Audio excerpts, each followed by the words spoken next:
What's up, USHL fans, and welcome to week 3 of the U Show, where we take a look back at all the great moments from the previous weekend in the USHL. Let's start in Cedar Rapids, where Mark Carlson made USHL history, becoming the all-time leader in wins as the bench boss. He now has 780, thanks to the weekend sweep over the Lincoln Stars. The Cedar Rapids Rough Riders won 3-2 on Friday and 5-3 on Saturday. But the all-time record is 779, which Mark Carlson was able to get with that first win on Friday night. With yesterday's win, head coach Mark Carlson broke the record for all-time regular season wins by a USHL coach, reaching 779 victories.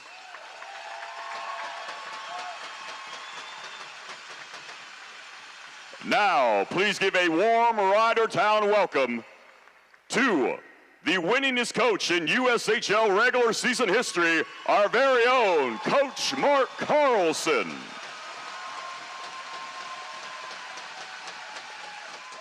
A big congratulations to Coach Carlson. We're all super pumped for him, and it was a great weekend for the Rough Riders. They stayed undefeated in regulation, with their only loss coming in a shootout against the Youngstown Phantoms in the Fall Classic. The Rough Riders will actually head to Youngstown for a 2-game series this coming weekend.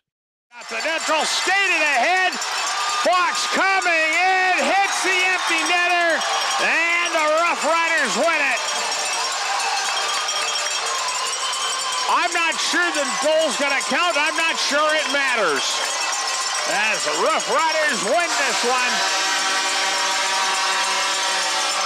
And Mark Carlson has become the winningest coach in the United States Hockey League history, and he is being mobbed.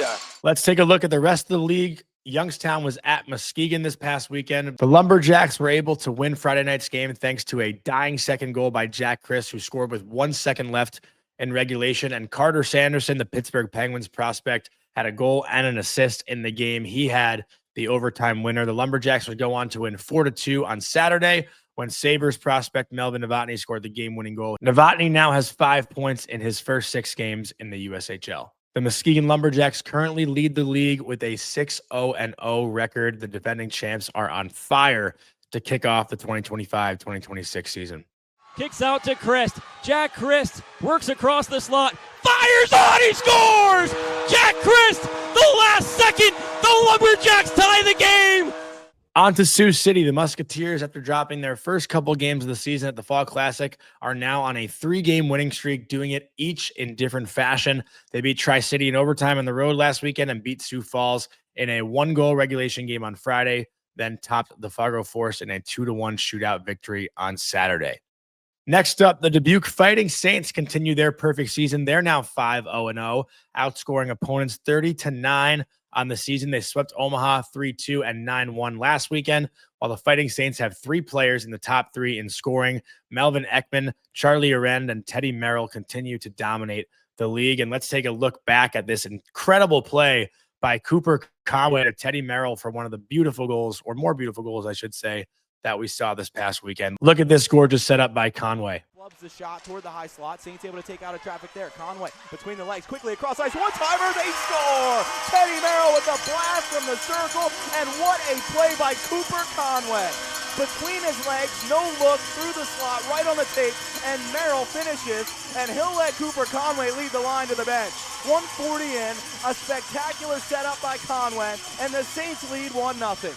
On to the Madison Capitals. They swept the weekend with an 8-1 win against the NTDP U17s and a 3-1 win against the Waterloo Blackhawks. Gustav Zgriva from Latvia, who played the last 5 seasons in Germany with his brother Rihards, leads the league now with 8 points, 3 goals, 5 assists for a total of 8. He's on fire for the Madison Capitals. Let's talk about the Chicago Steel at the Des Moines Buccaneers, where the Steel won both games in 8-round shootouts. Des Moines did come from behind with 2-goal deficits 3 different times during the weekend series, but no play stood out more than this unbelievable highlight reel save by Sam Caulfield. Just look at the reaction of all the Des Moines Buccaneers. Their hands are on their heads. They cannot believe what they had just witnessed. What an unbelievable save Last but not least, the Green Bay Gamblers won both their games at home against the NTDP. They won Saturday night by the score of 2-1, and they went on to defeat the NTDP 5-1 on Sunday. Those were Green Bay's first 2 wins of the season, so hopefully this can get them going on the right track the rest of the way. Now let's get into our players of the week. Up first, a forward, Cooper Soller out of Sioux Falls. He's committed to Western Michigan. He had a 4-point weekend, 3 goals and 1 assist. He scored a big go-ahead goal in the third period of Saturday night's game at home against Tri-City. Heenan in out to center in the herd, get it ahead. Here they come over the line, shot, scores! Cooper Soller puts it home, and the Stampede get a huge goal here to pull back within 1, 3-2. Our defenseman of the week, Charlie Emmons out of the Cedar Rapids Rough Riders. He's an uncommitted player. He played 2 years in the North American League as well. He had 2 goals and an assist in their weekend sweep over the Lincoln Stars. Back out to the near side, steered out to the point, held in there. Emmons through traffic, save, rebound, goal! And in goal, Caleb Heil out of the Madison Capitals. He's committed to North Dakota. He started against the NTDP and Waterloo. He only allowed 1 goal against in each game, winning both, and made 20 saves on Friday against NTDP and 21 saves Saturday against Waterloo. In Pittsburgh, I got to catch up with Jackson Crowder of the Chicago Steel. He's committed to the Ohio State University. Let's take a look back at our conversation with Jackson. Hope you enjoy it. I'm Jonny Lazarus with Jackson Crowder from the Chicago Steel here in Pittsburgh for the USHL Fall Classic. Big summer for you. Started out getting drafted by the Washington Capitals in the 5th round. Where were you when you found out also congrats? Thank you. I was at my house with my parents and a couple buddies. Okay. Just sitting down, talking to my friends, and then I get a call from AJ Taves, and he's like, "Have you heard the news?" It was actually an ad, so Okay. I didn't see it. You missed it. So and he's like, "I hear the news." I'm like, "What's the news?" And he's like, "We just drafted you. Congrats." They're like, "Oh, it's sweet." I was pretty pumped. So pretty interesting way to be drafted, but it was great. And then what? 2 days later, you're on a plane to DC. 1 day later. Yeah, I didn't realize it was that quick, but my agent's like, "Yeah, I gotta go now." Pretty much, you're leaving the next day, so it was sweet. So what was the biggest surprise or biggest shock factor of development camp? Just, I mean, how good everyone is. Like, the pace and play is really good. So no one really misses a pass. So it's cool to kind of see that and then really adjust your game to it. So it was fun. Were any NHL guys around the rink when you were there? No, but for rookie camp, I actually saw Obi. No way. Did you meet him? No, he just kind of walked past me, but it was pretty cool. What did he say? I didn't say it. It was the gems. Hey, Alex. No. Oh, that's awesome. So growing up, you're from Allen. Yep. Allen Americans, obviously, right in town, the ECHL. Were you more of an Allen fan than Dallas Stars fan, or how did that work? I'd say more of a Stars fan. Stars really got me into hockey. When I was about 3, I went to one of their games, and then that got me into hockey, really. So parents thought they were going to have a football player. But they're from Allen, big football school. Mm-hmm. But ended up loving hockey, and Dallas Stars wanted to play. Got me into it. So. Who was your favorite player? Oh, growing up. Those were the really good Stars teams, right? Either Ben and Sagan. Ben, I actually skated with Ben this summer, so I'd probably go with him. But it was really cool. He's the man, right? He's the man. He's scary. He's intense. Well, you're 6'3". How tall is he? Maybe taller than him. He's probably around there. So 6'2", 6'3". Any advice he gave you this summer? No, didn't talk to him much. Okay. Talked to some of the other guys like Duchesne, but that's pretty sad. Cool. That's awesome. Okay, so you mentioned football. I'm curious. I know you're committed to Ohio State, which is awesome, and we're getting into that in a second. But did you have a favorite school growing up? Because I know how big colleges are in Texas. We really didn't, because my parents didn't go to big schools. So SMU, if you know what that is, I was always one of their fans. But I didn't have a team until I got committed to Ohio State. So. That had been my team, so I watched the Texas game. Yeah. That was sweet. Yeah, they were good this year, so yeah, I'm a big football fan, big Cowboys guy. I mean, that's sadly sometimes we're pretty rough, but going to Ohio State, big sports school, that's gonna be awesome. Just not only for hockey, the program's amazing, but to have football, basketball, everything they have to offer as far as sports go. When you step foot on campus, was it automatic? This is where I want to be. This is where I feel home, or did you have other visits and it was a hard decision? I had other visits, but when I talked to them, the coaches are awesome, facilities are great, but I stepped on campus this is where I want to go. So there's really no other place I wanted to be in. And this year, you spent, I guess, parts of 2 seasons with Sioux City. Yep. Before you went to Chicago last year, now you're playing for Scotty Gomez in your 2nd season in the USHL. I am curious the jump from 16U to Sioux City, what that was like for you versus like how you feel now after being drafted and coming into your second year and just like the overall confidence level. Yeah, it was a lot different last year. I mean, going into my 16th year, I was pretty much only skill. Like, I didn't hit it all. No like defense?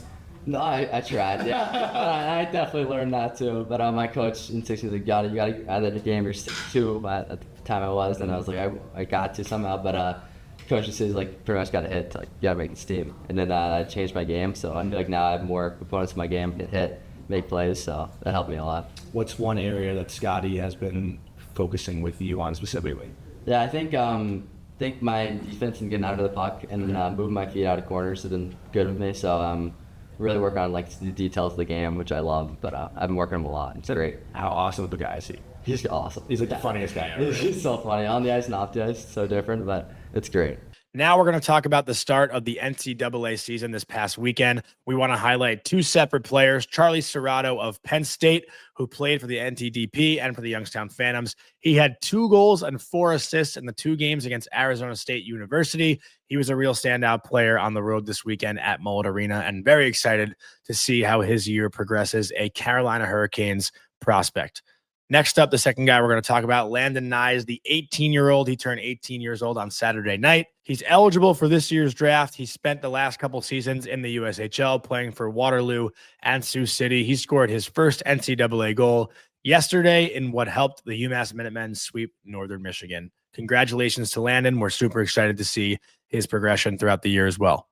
The NHL season kicks off on Tuesday night, and we want to highlight some former Clark Cup champions that are making their NHL coaching debuts behind some new benches. The Pittsburgh Penguins will have Dan Muse behind their bench. He won the Clark Cup with the Chicago Steel in 2017. And the Chicago Blackhawks will have Jeff Blashill behind their bench. He was a 2009 Clark Cup champion with the Indiana Ice. Here's what's coming up. We got plenty of series to watch. We're going to look at the Lincoln Stars, who are looking for their first win of the season as they play host to the Madison Capitals for a 2-game series. We also got the Dubuque Fighting Saints and Chicago Steel meeting for a home-and-home series. And we have our live to social preview of the Des Moines Buccaneers at the Tri-City Storm on Sunday, October 12th at 3:05 p.m. Central Time. And to round out week 3 of the U Show, I also sat down with Ryan Seelinger of the Des Moines Buccaneers, a Miami, Ohio commit. So take a look and enjoy. Which guy on the team watches their own highlights the most? Oh, God, Reshaw. Like on the bus after a game, he's telling guys naming on Twitter. He watches practice. Really? No way. It's all right. I support it. That's it. Okay. Which guy in Des Moines is most likely to drop the gloves to have your back? Ryan Kroll, RC. So he's just a beauty. Just a beauty. Yeah. Okay, that's a good answer. Sometimes. Okay, Chipotle or Chick-fil-A? Definitely Chipotle. Who's the first guy to go to the gas station on a road trip? First guy, Gasser. Probably Keaton Orey. Guy loves the snacks. Eddie big snacker. So? Energy drink too. And oh yeah, huge on Monster. What's the most popular show right now that you guys are all watching? Do you guys watch? I know a couple of the guys are watching Breaking Bad. Oh, it's a great one. Like probably Prison, or was it Prison Break or Breaking Bad? I guess. I don't know. It was Prison Break, but You don't watch it? my roommate's watching. Been watching Dexter now. Oh yeah, yeah. Okay, 2 more for you. Favorite uniform in the USHL other than your own? These ones are sick. Yeah, these are nasty. I really like these. Looks good when you're in the national, right? But I like Sioux Falls a lot. Fargo. Like, there's so many sick jerseys, I think. But I'd say Sioux Falls is my number 1. Favorite road arena? Sioux Falls, again. I don't like to play them, but their rink is really cool, and if their fans bring it. And then last one teammate you have to pick to win a shootout. Who are you sending out there? Blake Zelensky. He's a stud. Yeah. He was very humble, he said himself. That's great. Thanks. Thank you. That's going to do it for week 3 of the U Show. Lots of things to look for as we enter week 4, and we will catch up with you next Monday. Enjoy the week, everybody.